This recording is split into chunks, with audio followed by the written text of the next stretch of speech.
Today is Saturday, November the 16th, 2024. I thought I would jump on camera to verify that it is still Sean Ware-Avant, and this is still my voice, and I'm still here so that I could get on with the rest of this video in this new AI environment we are all being indoctrinated into. I've been in a malaise, an apocalyptic type of malaise the last week or so because I'm just so disappointed and overwhelmed with just how things have immediately begun to transpire even before Donald Trump takes office in January of 2025.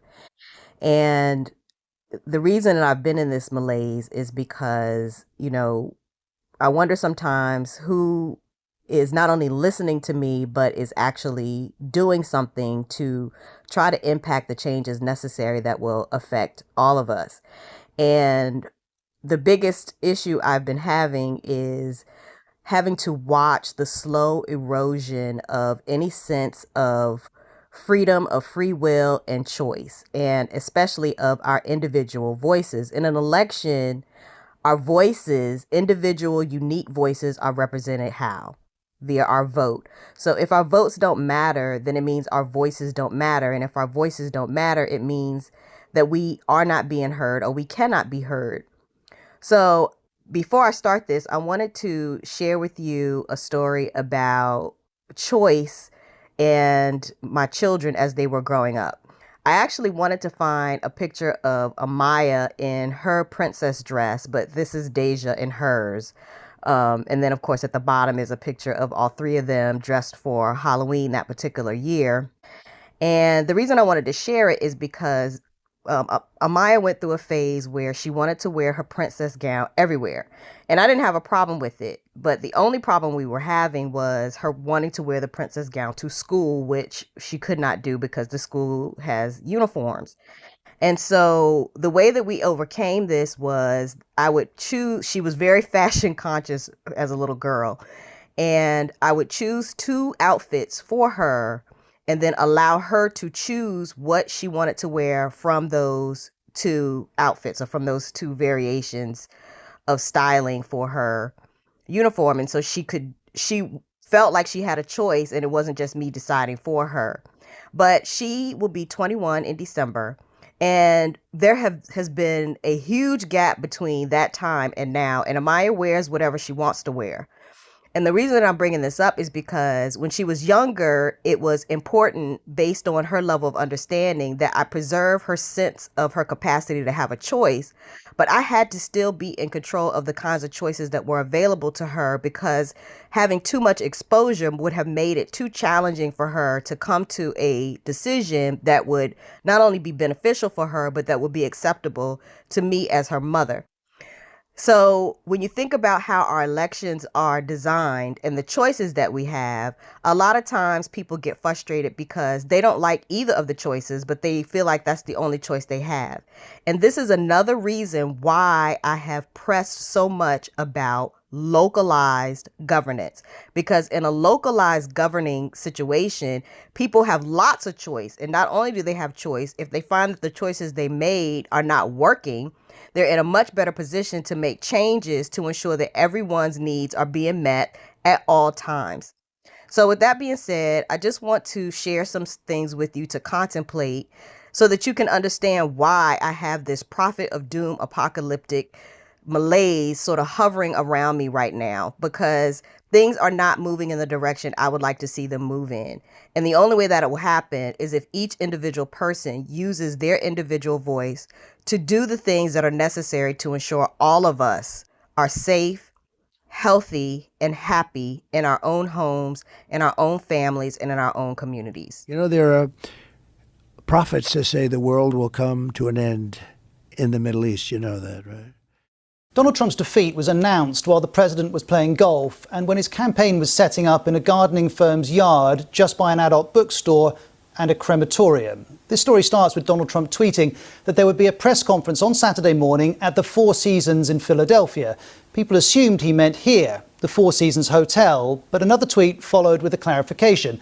No, not the hotel, but Four Seasons Total Landscaping, a gardening company in an industrial area on the outskirts of Philadelphia. The Washington Post took in the arc of Donald Trump's presidency with this story headlined, "It began on a gold escalator. It may have ended at Four Seasons Total Landscaping." The article quotes the company's director of sales. "I have no idea why the campaign wants to do it here. Maybe they saw a satellite image that we have a big back lot and proximity to Interstate 95. Well, whatever the reasons, the Trump campaign had made its decision and set up in the yard. As you can see from these pictures, it was a low-key affair. A sign attached to the wall, a podium, some journalists, some Trump supporters. A few doors down, the adult bookstore, Fantasy Island, and just across the street from the local crematorium. And it was here that President Trump's personal lawyer, Rudy Giuliani, learned that his man had lost. What was it called by? Oh my goodness, all the networks. Wow. All the networks. We have to forget about the law. Judges don't count.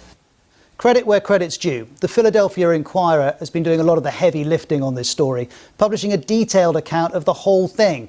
It tells us the 78-year-old employee manning the counter at the Fantasy Island sex shop said the phone had been ringing off the hook since Saturday, with callers asking, "Is Rudy Giuliani there?"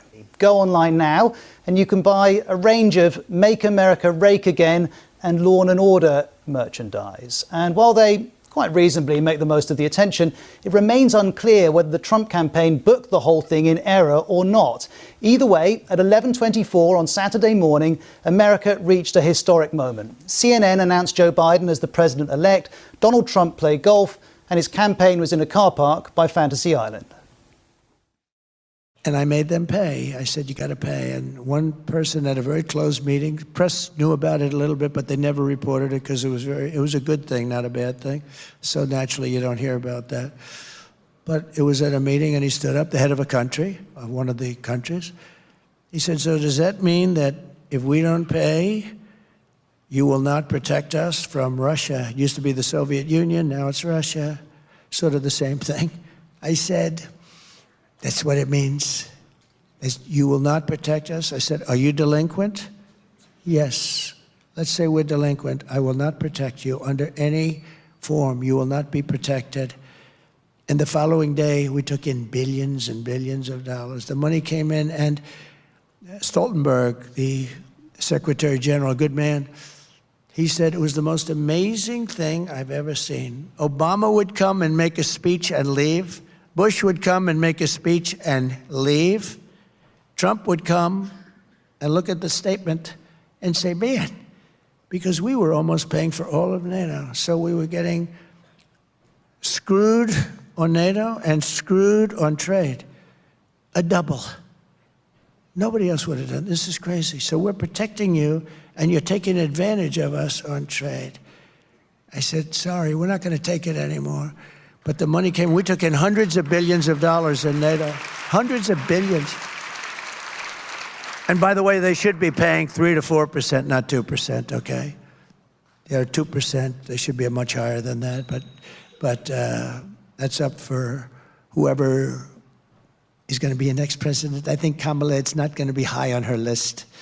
I don't think anything that we're talking about today is high on her list. The whole country is going to be like, you want to know the truth? It'll be like Detroit. Our whole country will end up being like Detroit if she's your president.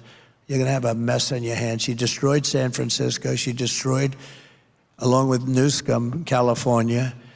And we're not going to let her do that to this country. We're not going to let it happen.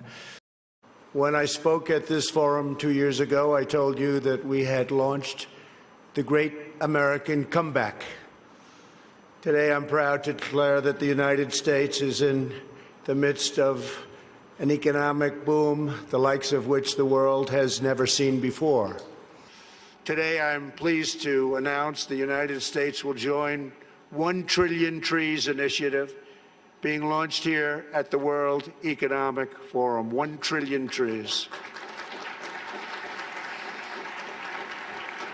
And in doing so, we will continue to show strong leadership in restoring, growing, and better managing our trees and our forests. But to embrace the possibilities of tomorrow, we must reject the perennial prophets of doom and their predictions of the apocalypse. They are the heirs of yesterday's foolish fortune tellers, and I have them, and you have them, and we all have them. And they want to see us do badly, but we don't let that happen.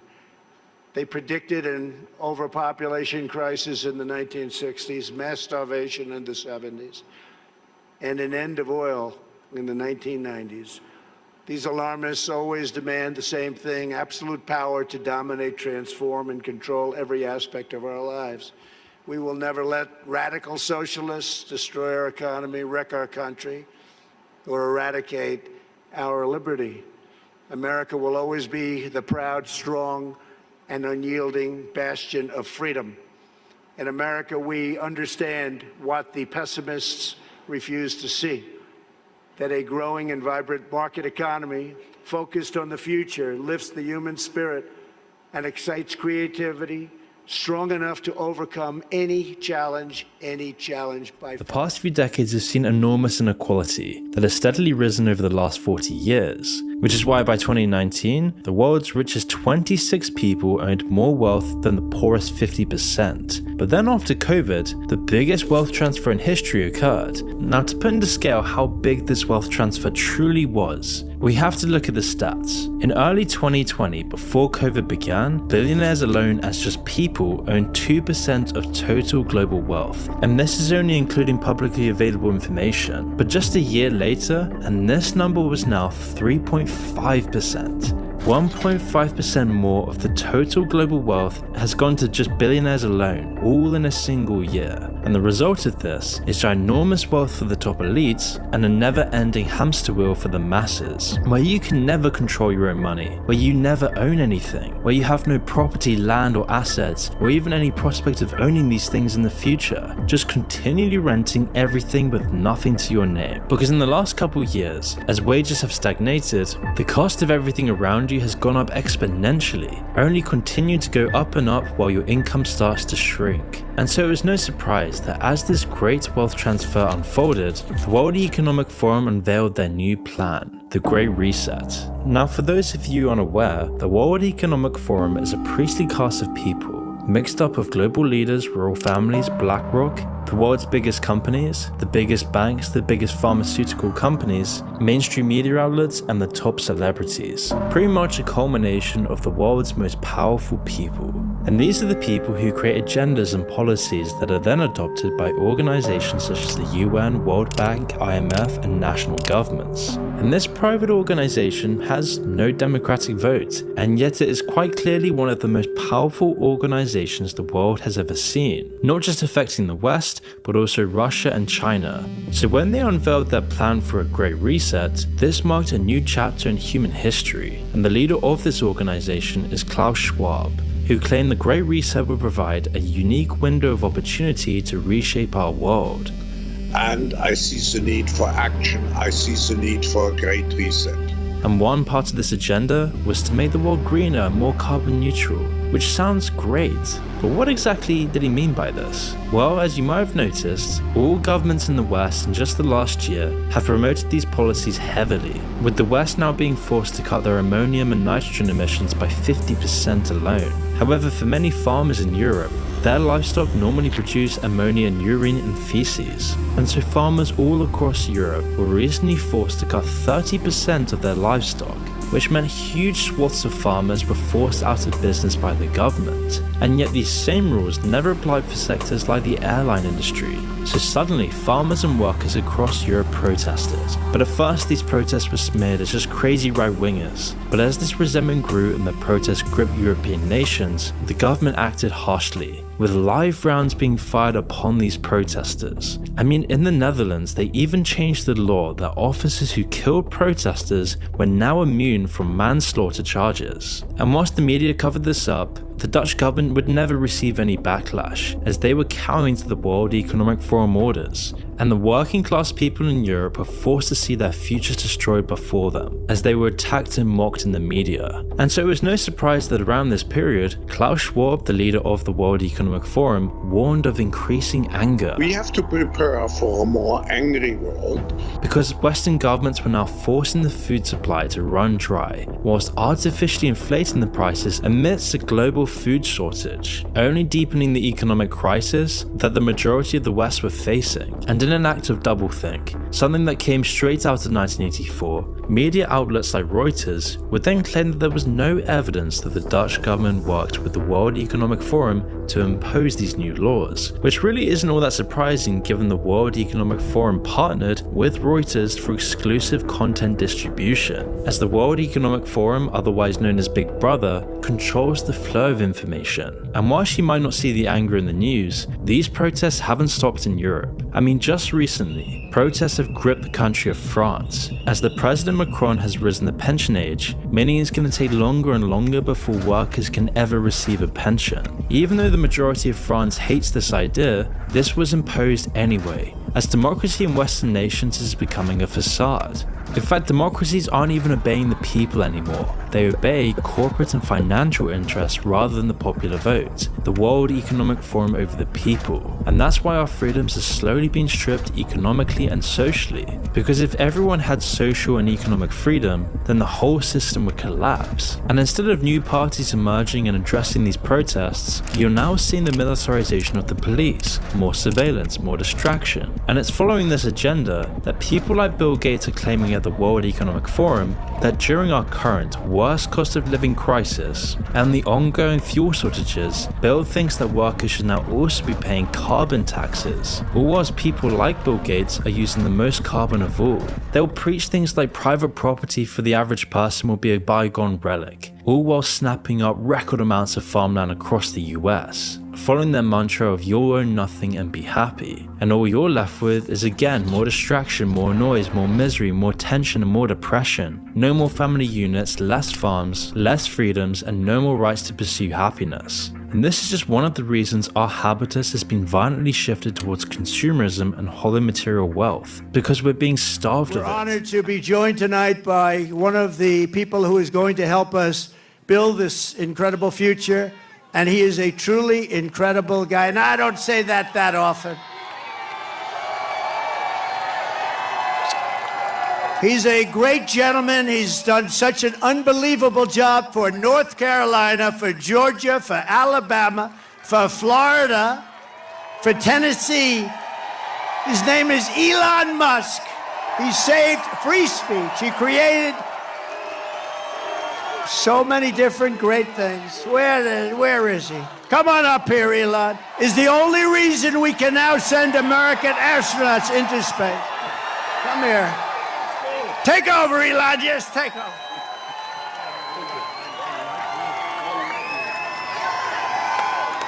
Hi, everyone.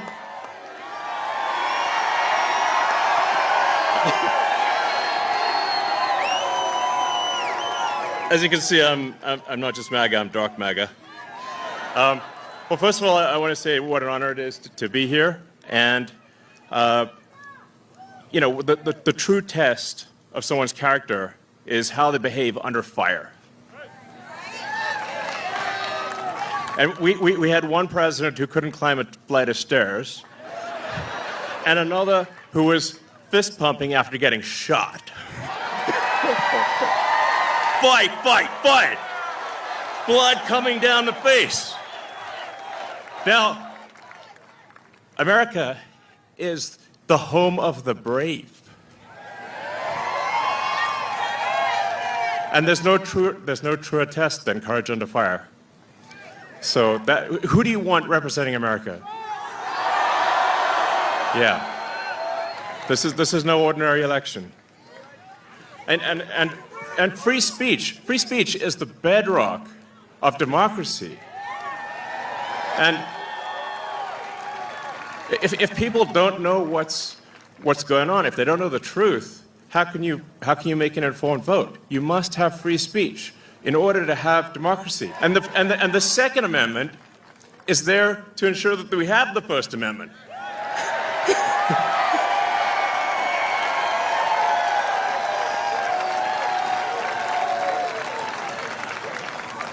President Trump must win to preserve the Constitution. He must win to preserve democracy in America.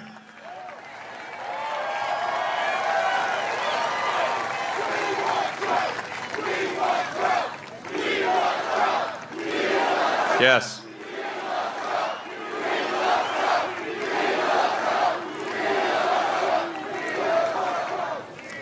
This is a must-win situation. Must win. So I have one ask for everyone in the audience, everyone who watches this video, everyone in the live stream. There's one request. It's very important. Register to vote. Okay? And you need to get everyone you know, at work, your friends, family, text groups, your social media, everything. Get them to register to vote right now. Only 2 days left for Georgia and Arizona. Only a couple weeks left in Pennsylvania. It matters, and this election could be decided by 1,000 votes, 500 votes. A tiny margin. Get everyone you know to register to vote. I believe that's swapthevote.com. I believe that's the site.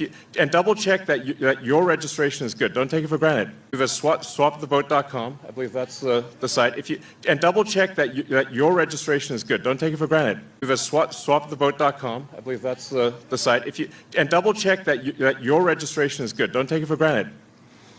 I'm just being repetitive about this point because it is the one takeaway, more than anything, that will matter is getting those registrations and then getting everyone you know to actually vote.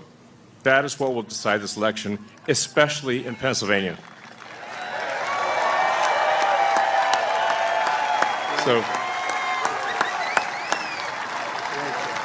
So thank you, and honestly, you want to just be a pest. Just be a pest to everyone you know, people on the street, everywhere.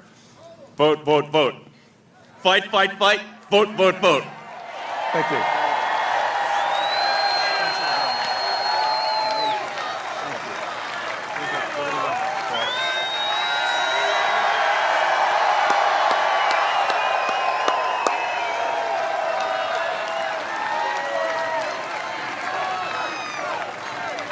What a great guy. And he'd rather be making rocket ships, because he'd really rather do that. Nobody better. I think he's got 90% of the rockets that go up. But Elon, thank you very much. Incredible, incredible. What he says is true. What he says is true. You know, we're all having fun here tonight, but if we don't register and if we don't vote, we're just going to look upon this as another sort of nice day in our life, but it won't even be a nice day. We're going to look back and we're going to say, wow, it's a lot of time, a lot of effort. We got to win. If we don't win, it's, as he said, it's just not important. We have to save our country, so you have to get out and vote. You got to get out and vote. You got to get your friends and vote, because, you know, they play a lot of tricks, this particular other side. You can think of it as sort of a Tinder for the election. There's an app that allows you to connect with people in other states and swap your votes. Is that even legal? Here's ABC's Terry Moran with more of our series Inside the Final 30. Get out and vote. Come out and vote. In the home stretch of what's become a razor-thin election, both campaigns are out in full force. Their message? Every vote counts. Cecil, you going to vote? Yes, I am. It's a message Cecil Weeks has taken to heart, but in a surprising way. Who are you going to vote for? I'm voting for Jill Stein. Do you support Jill Stein? I support Hillary. Cecil is putting democracy's most precious gift, his vote, in the hands of a complete stranger. So why are you voting for Jill Stein? I can help third-party supporters legitimize third parties by voting for their candidate in my very safe blue state of New York, and they can go out and help me out in a swing state and vote for Hillary Clinton. Good spirit and trust. Mm-hmm. It's called vote swapping. With the help of an app called #NeverTrump, Cecil says he'll vote for third-party candidate Jill Stein in New York, while his swap partner says she'll vote for Clinton in Arizona. I feel like I'm making a bigger difference than I possibly can in New York. With the race for the White House neck and neck in some states, our brand new poll this morning shows a 4-point race. Third-party candidates have the potential to sway the outcome. And so vote swapping options like Never Trump, TrumpTraders.org, and VotePack.org are helping some voters redefine how their vote counts. You don't have to worry about the fact that your third-party vote in a swing state could make Trump president. You get to have your vote somewhere else, and Hillary gets another vote, ensuring that a Trump win doesn't happen. The Never Trump app is the brainchild of Silicon Valley CEO Amit Kumar. Despite the name of the app, he says it's more about the democratic process than the Democratic candidate. People in deep blue or deep red states realize their votes don't matter as much. If there's a way for you to have that vote count, the participation rate, the citizenship will be more activated. It might seem hard to believe, but vote swapping is actually legal. Vote pairing is perfectly constitutional and legal in its heartland First Amendment expression. And it's not a new idea. Maryland State Senator Jamie Raskin proposed vote swapping back in 2000 to help Green Party candidate Ralph Nader get enough of the popular vote without taking votes from Al Gore. I was trying to figure out a way that progressives could get behind Al Gore and give him votes where he needed them. But in return, Nader could get votes in safe red states. Vote swapping websites popped up, but they were quickly called into question. A number of Republican secretaries of state and attorneys general sent threat letters to the operators of the websites saying that they were engaged in an illegal vote buying conspiracy, which was ridiculous. They shut the websites down. But a lawsuit followed, and finally in 2007, it was decided that vote trading is totally kosher as long as no money or anything else of value trades hands. A lot of talk about how Ralph Nader might do. But the so-called Nader effect, when just a few votes for a third-party candidate can make a difference, had already happened. Let's talk about that extremely tight 2000 election and how vote swapping then could have impacted the race. Bush, Gore, Nader. In Florida, only 537 votes separated Al Gore and George Bush in the state of Florida. If those 537 voters swapped their vote with people in a safe blue state, well, Al Gore could have possibly won Florida and then the presidency. Not wanting to repeat the past has brought New Jerseyan Joel and Floridian Carrington together. Joel, a Hillary supporter, is writing in Bernie Sanders for Carrington. In turn, she votes for Clinton. It seemed like it would give me a way to still allow my voice to be heard, but in a different state, and at the same time prevent Trump from taking Florida. The approach relies on the honor code and a little investigative work. I looked at Joel's Facebook. I saw that he was a real person. I saw he had anti-Trump posts. He was pretty liberal. And I decided, okay, this guy's the real thing. He's not going to screw me over and vote for Trump. So you guys have established trust here. In a nasty campaign, it's actually kind of refreshing here. Yeah, it's definitely an honor system. It's totally legit. It's not illegal. But a lot of people died for the right to vote, right, over the years. Right. Do you feel like you're gaming this a little bit? I could see how people would take it that way. But personally, I just feel that I'm using my vote the way it was intended to be used. It's something new. We can make history. Can vote swapping really affect the outcome of the election? We have to remember it's a very small percentage of the public that's engaged in this kind of voting behavior. But if the race is as tight as some polls show, then vote swapping and third-party voters could absolutely impact this election. Still, a lot of people don't know vote swapping is a thing. I still don't really understand how it could possibly work. And others see it as a way just to game the system. Your vote is your vote, and that's your vote. And that should be your vote, not somebody else's vote. But if Cecil's any indicator, technology and democracy will likely only continue to collide. I think it's democracy at its best. I mean, I think it's a really nice, complex way to work things out when you feel like your options are limited. If Hillary Clinton wins Arizona by 1 vote, I'm coming back and we're going to do an interview. I'm sure there's lots of people coming to see me. For Nightline, I'm Terry Moran in New York.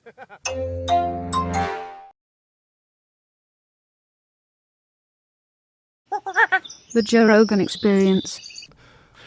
I think I had a great relationship with the military, basically. But, I didn't like certain people. I would have gotten them out if I thought, if the election was different, I would have fired, all of them quickly. Most of them I did fire. Biden should have fired every military person involved with Afghanistan. He should have had a lot of firings. If you look at him, he told Israel not to do anything, and at least Israel's not going to look at a bomb the way they would have been. Think if they listened to Biden. They'd be waiting for a bomb to drop on their head right now. He's been wrong about so much. I guess you'd have to say that she's been wrong, too, because, she always said they made the decision together. But Israel didn't follow his advice. And I think it was a very, the Middle East is rapidly changing. There are prophets that say the world will come to an end in the Middle East. You know that, right? We are no closer to a lasting peace agreement between Israel and the Palestinians. It would be folly to assume that repeating the exact same formula would now produce a different or better result. Therefore, I have determined that it is time to officially recognize Jerusalem as the capital of Israel. Israel is a sovereign nation with the right, like every other sovereign nation, to determine its own capital. It was 70 years ago that the United States, under President Truman, recognized the state of Israel. Ever since then, Israel has made its capital in the city of Jerusalem, the capital the Jewish people established in ancient times. The Israeli people have built a country where Jews, Muslims, and Christians, and people of all faiths are free to live and worship according to their conscience and according to their beliefs. I am also directing the State Department to begin preparation to move the American Embassy from Tel Aviv to Jerusalem. The United States remains deeply committed to helping facilitate a peace agreement that is acceptable to both sides.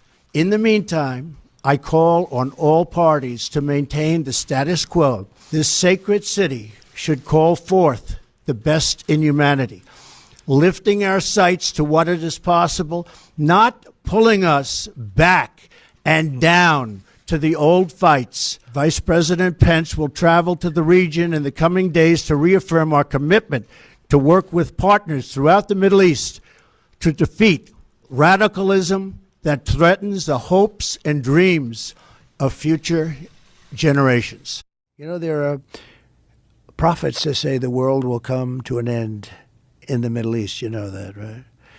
And we have weapons today that are so scary. When you look, I rebuilt them all.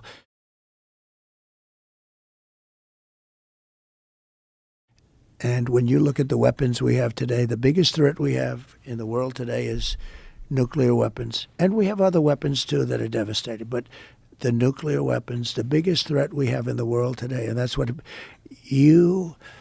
I was talking about de-escalation with both China and Russia. I'm telling you, we were going to de-escalate. They were going to de-escalate. You got to be careful. It's a little tricky playing with them because they say we're going to do it and they don't do it maybe.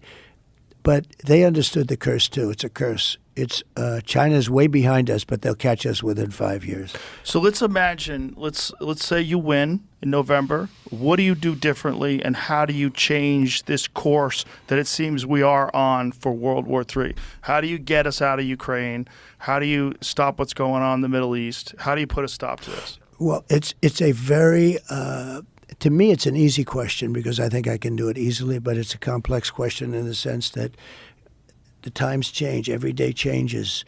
Who's winning, who's not winning? I mean, Russia's a war machine. Whether you like it or not, it just grinds along. You speak to people like Viktor Orban, he'll tell you it's just a big, fat war machine, and that's what's happening. You look at what's happened to Ukraine.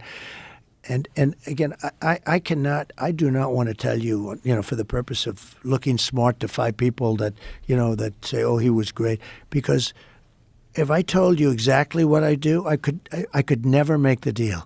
All I can tell you is that I would meet with Putin and I would meet with him, and I know exactly what I'd say to each one of them. And I believe that as president-elect, I would get that war stopped and stopped fast.